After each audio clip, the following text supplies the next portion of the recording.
ruins. Finally, the armies of the sultans left with what loot they could find, and left the city in ruins. The Persian historian Ferishta recounts the devastated condition of Vijayanagara and the fragmenting empire it had once been the heart of. The kingdom of Vijayanagara, since this battle, has never recovered its ancient splendor. The city itself was so destroyed that it is now totally in ruins and uninhabited. While the country has been seized on by the tributary chiefs, each of whom hath assumed an independent power in his own district. But archaeological evidence of the destruction of the city is not as damning. In the royal centre there is a great deal of fire damage to be found on the stones of the temples. Here the superstructures of wood and other flammable material were set fire and burned, collapsing in and causing the stones that supported them to crack.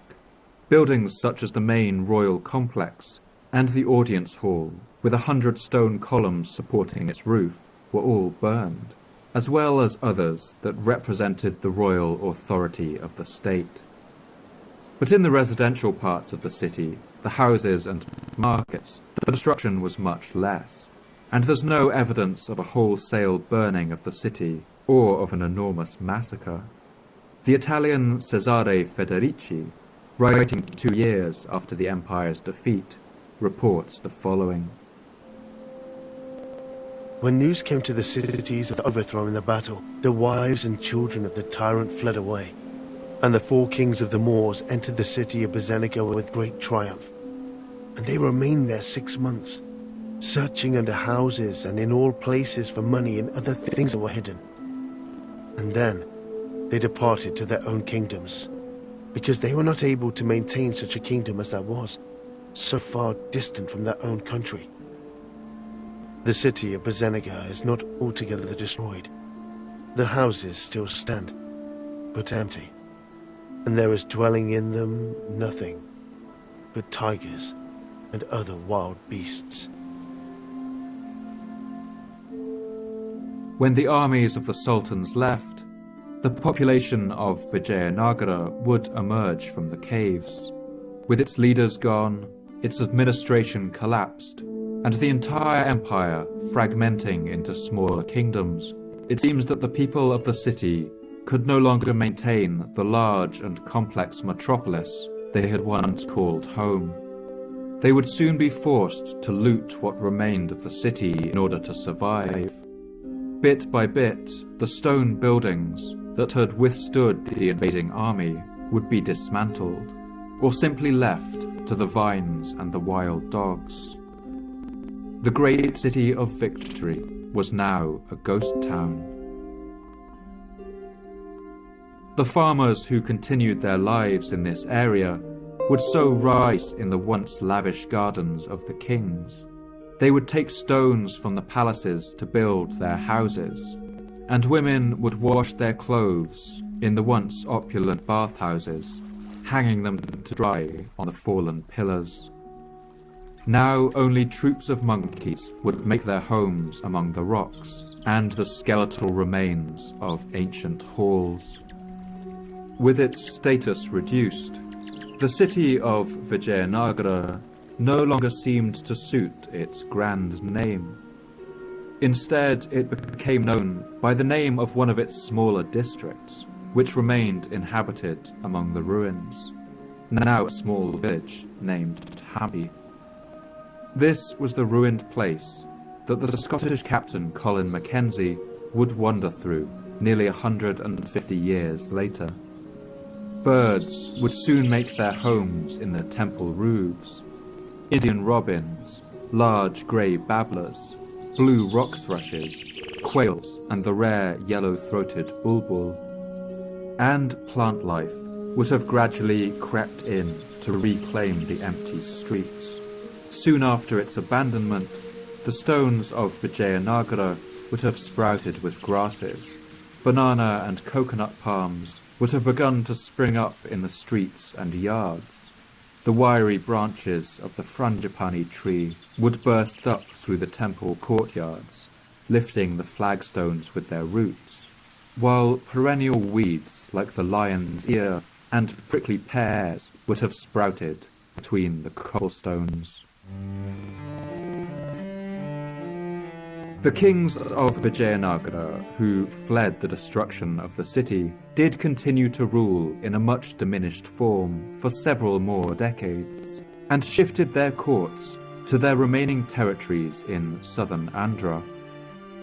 In their grandeur and ceremony, their processions and festivals, they attempted to recreate the splendor of their past, but in reality, they would never again wield power in the same way.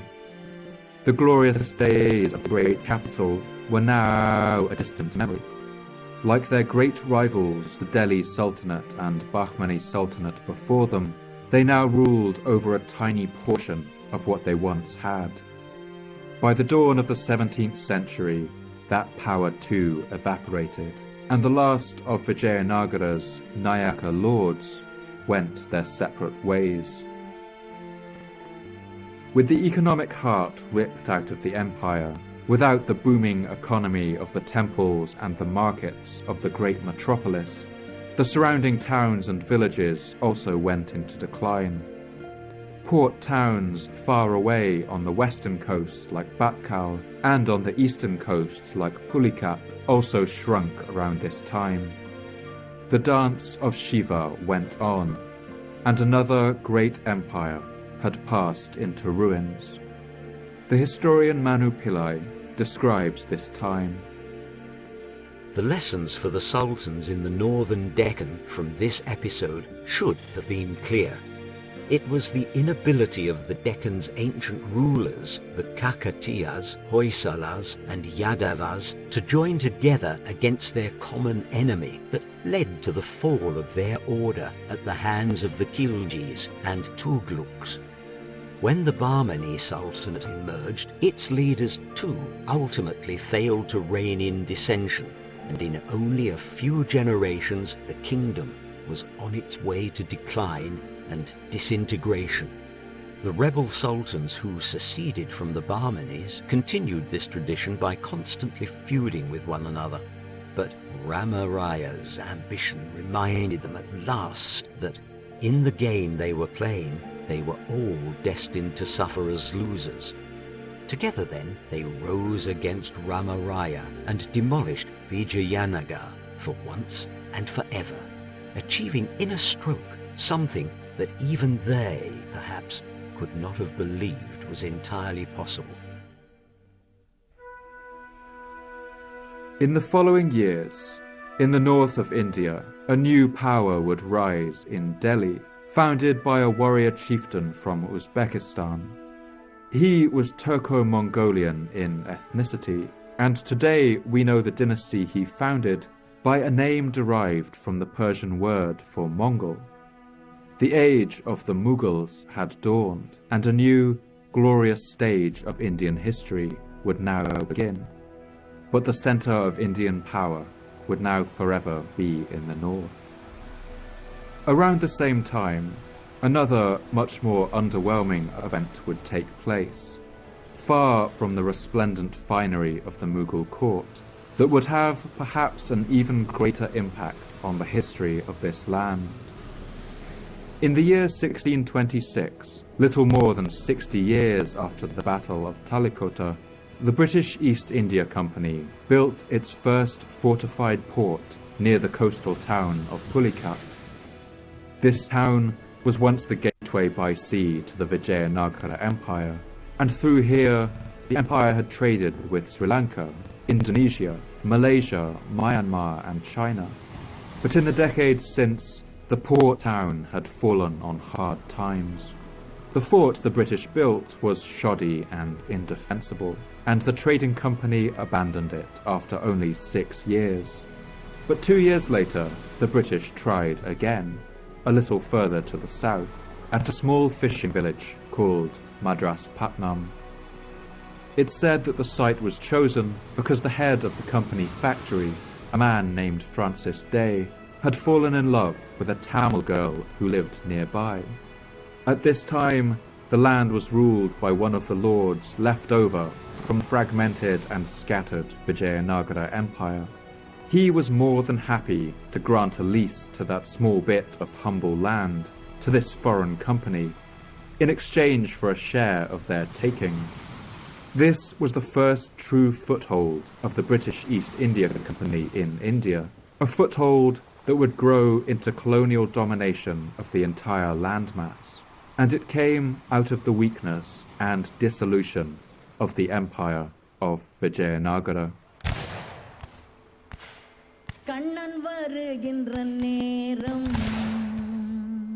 I want to end this episode with an extract from the epic poem Amuktamaliyada, a masterpiece composed by the last great king of Vijayanagara, Krishnadeva in the early 16th century, in the final decades of his empire.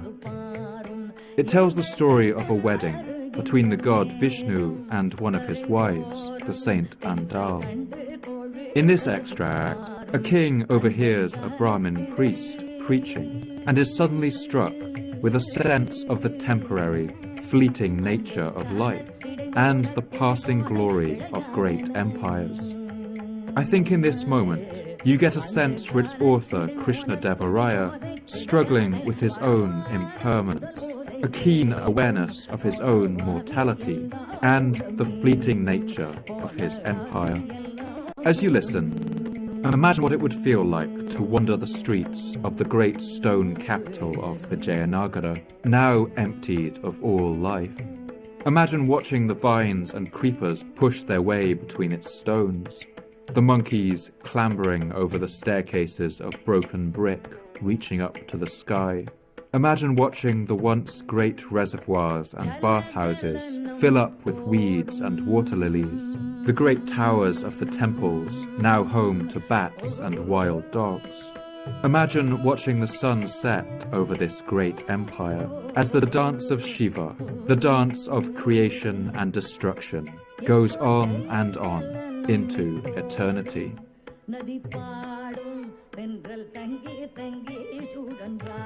On his way, he overheard the visiting Brahmin recite another wise saying. He said, "Just as you should gather provisions for the rainy season in the 8 months before the monsoon, you should prepare for night during the day, for old age when still young, and for the next life, right now, in this life. While you still can, you should try your very best to lead a righteous life." These words about life's inevitable future pierced the king's soul. The king listened to the proverb, reflected on it in his heart, understood its meaning, and stopped. He was stunned, overwhelmed and petrified. He froze and stood in the middle of the road in utter distress. He thought to himself, "Oh, what is this glorious empire? What are these pleasures? Why these emotions? This body is nothing but a bubble about to burst." Even Manu, the primal man, who was born at the dawn of time, was ultimately destroyed, trampled by the great god of death. The joys of an empire are as fleeting as lightning.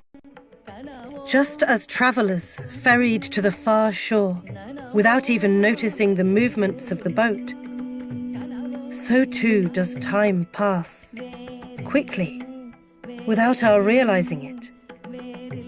And in this trance, life passes us by.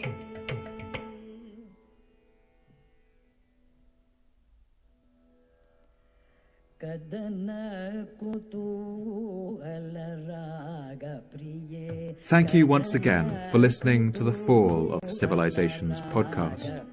I'd like to thank my voice actors for this episode: Peter Walters, Chris Harvey, Michael Hadjiantonis, Kim Heron, Nick Denton, and Paul Cassell.